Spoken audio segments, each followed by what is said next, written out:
And I'm not just talking about a Bill Cosby type assessment, which to me was a vain, crude, and asinine attempt to wake up black people by spouting inane, simplistic rhetoric about what the poor and disenfranchised of our black societies are doing, bellowing like a frustrated old codger without so much as a peep about the real and truly insidious reasons behind the tragic collapse of black intellectual, cultural, sociological, and economic genius.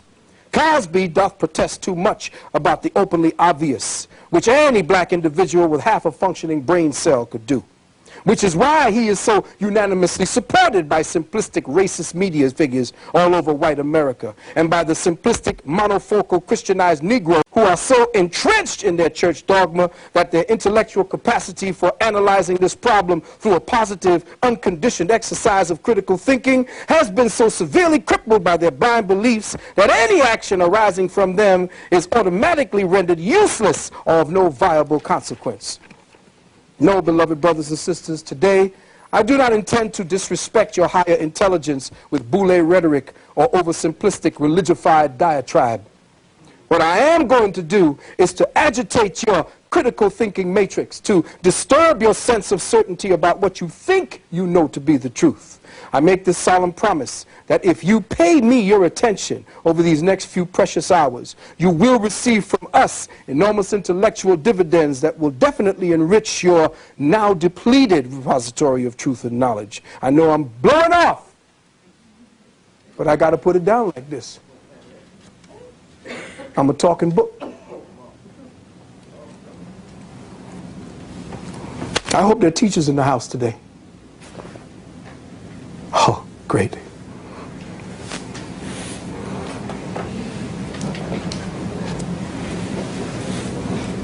I feel that maybe sometimes that I haven't done enough.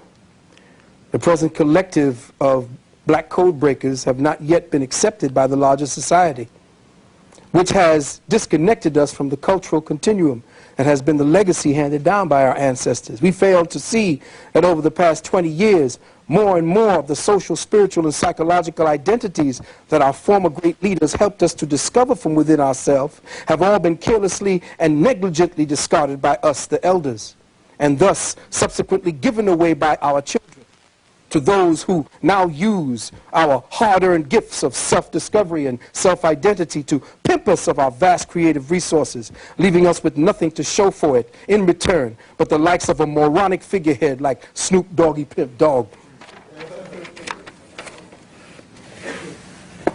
But those who are still awake and somewhat conscious can look around and see that compared to the creative genius and excellence of black masters from Duke to Bird, to Miles, to Jimi Hendrix, to Gil Scott, to James Brown, to Earth, Wind, and Fire, we have literally sunk to an abysmal low in black expressive creative culture, where our children in present-day black music and entertainment blindly continue to promote and legitimize their own slavery as just another clothing style. Brothers and sisters, our children now proudly wear the chains of their own oppression in the form of the words etched in bling, or sewn onto their clothing like cattle tags, slave semantics introduced through the medium of movies and music, ignorantly worn with pride and a twisted sense of accomplishment by our clueless children. Slave semantics stamped onto and promoted.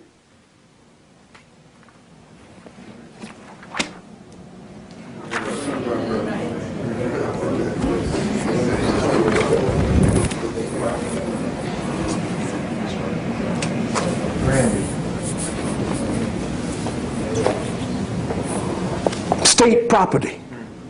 Oh, baby.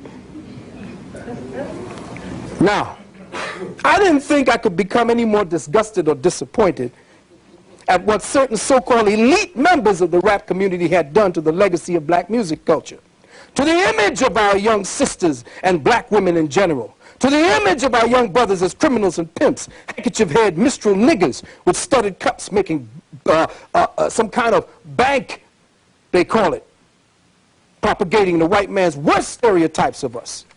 And to see us now willingly support our children's styling and profiling with clothing tagged with the word state property, I was crushed.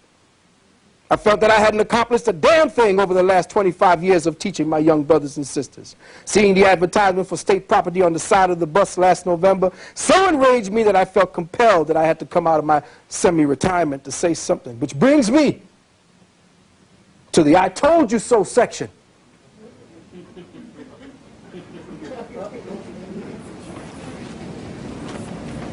I am so disappointed at the rap community.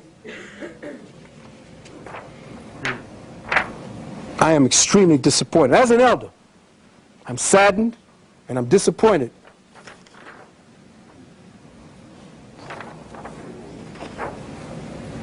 at the kind of stupid trash and the degrading way that our sisters and our brothers promote the culture.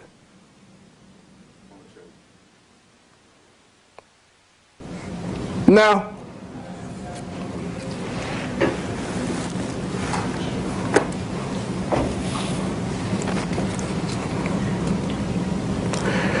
the problem that I have here was not with the car. It's what they did to the car. And how they are using our sisters, because you're not selling the car in this picture. You're selling a statement. You're selling an idea of what our sisters are about.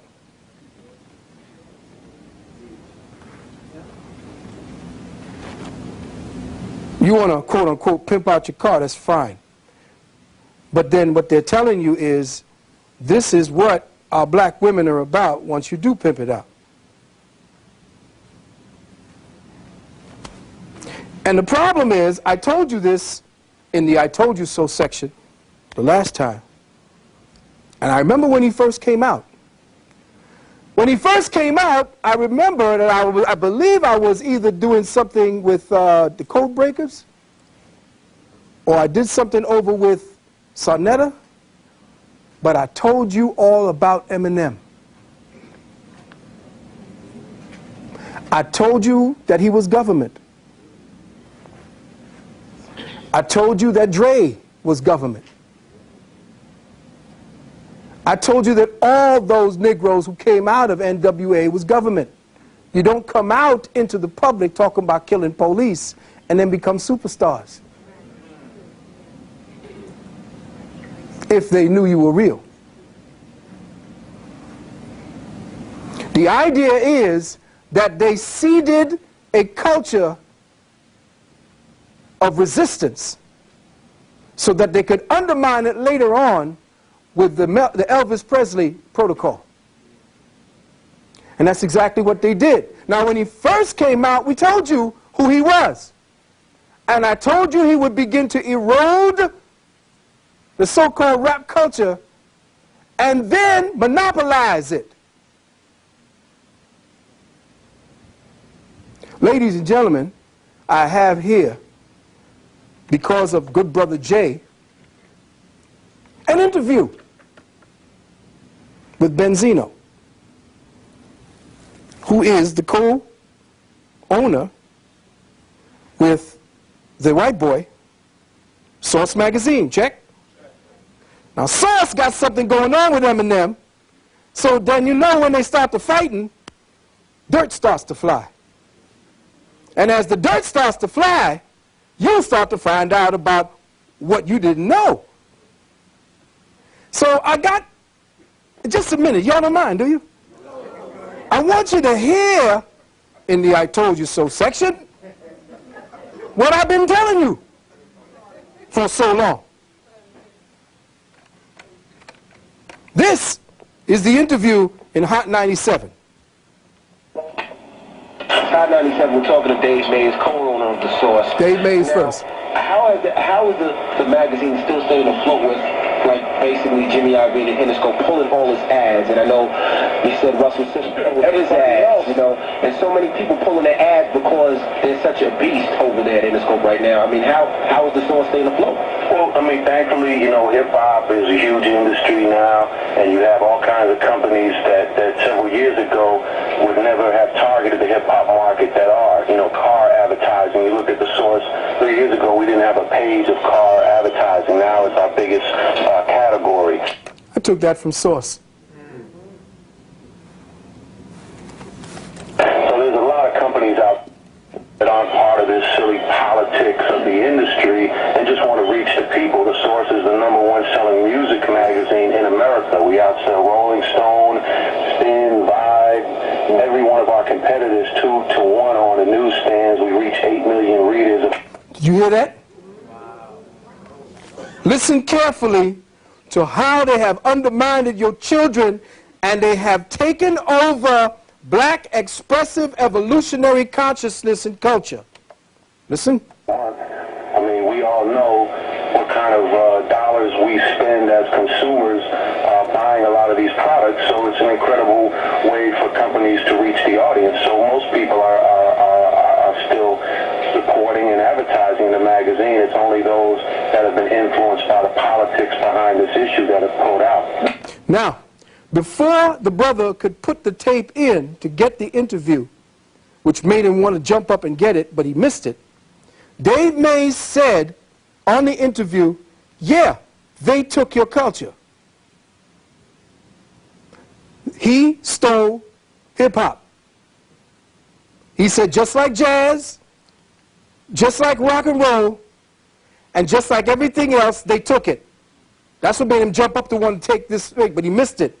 But he got some pretty juicy stuff later on. Yeah, Dave, one thing that you're kind of positioning this whole lawsuit battle as is like David and Goliath, and I guess, Eminem is the big star, and then he's kind of coming at you guys, and you guys are defending journalistic integrity. But one of the major criticisms of the Source is that they have, put aside journalistic integrity in the interest of their ongoing battles, like whether it is against Eminem or whether it is against, even in taking side with Michael Jackson. So what do you have to say about that? Like, you guys kind of came to the defense of Michael Jackson, and then he is now, it's in the paper all over the place that, there's all these reports about him, masturbating kids and all these other things. So what do you have to say about that?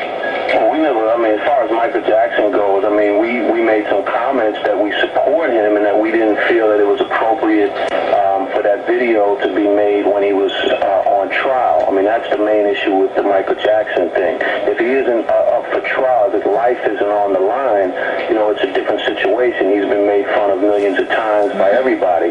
But when you're facing trial for your life, and the biggest artist in the world goes out there and basically convicts you in public. The biggest artist in the world. Let me say that again. Remember what happened when he got the Academy Award. What did I tell you that was for? He got an Academy Award and all these Grammys. I told him the only thing left was for him to do Broadway. How do you give this cracker an Academy Award for playing inside of black culture? That's what he got it for, 8 Miles, right? A movie about hip-hop and rapping. How did he do that? Why was it done? His music video, that has the potential to taint the jury. This is this man's life we're talking about. And everybody in this country, Michael Jackson, whoever is, should get a fair trial. So that's really, again, what that issue is about. And as far as everything else goes, the issues of calling the Source's integrity into question was a tactic that Interscope put out there to try to make it seem like, this was something we were doing to try to, because Benzino he was mad at Eminem, and it was just a personal situation. But clearly, as time has gone on, people have seen that this is about the state of hip-hop, the state of the industry. Look what's going on with the sales out there. Artists aren't selling records anymore. All great labels over the past 5 or 10 years are being destroyed. Most of the major hip-hop record companies are gone. As soon as this white boy got in, remember we told you, what was the name of that group, the rap group that came out of, the hip-hop group came out of Queens? Brother got shot. Run DMC. What happened right after they did that video with those white boys? You ain't never heard from him again. He became a minister.